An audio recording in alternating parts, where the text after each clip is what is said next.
My name is Spencer Wilkinson, and I'm an attorney at Jackson White Law. I primarily practice in front of the probate courts of Arizona, dealing specifically with guardianship and conservatorship cases.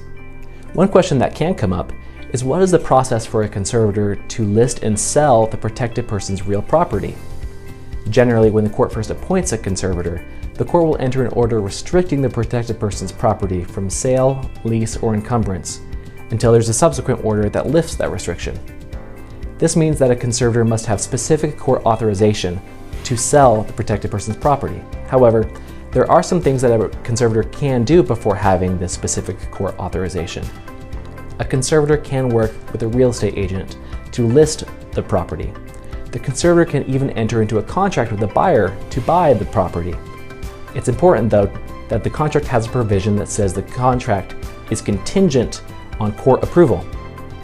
After there's a contract for the sale, the conservator should file a petition with the court, asking the court to review the contract and approve the sale.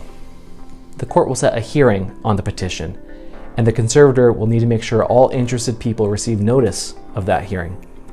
At the hearing, the court is looking to see that the sale and the sales price are reasonable and necessary for the protected person. The conservator should plan on providing some testimony, and it's probably a good idea to have the real estate agent there as well. That hearing is open to the public, and there is a possibility that upset bidders will appear at the hearing and bid above the sales price in the contract, although this is typically rare.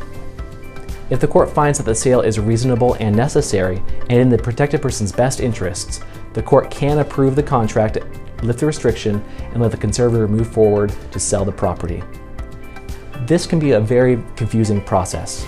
You should talk to an attorney if you have specific questions about your case so that you don't make any missteps or do anything else that could incur personal liability on yourself and detriment to the protected person.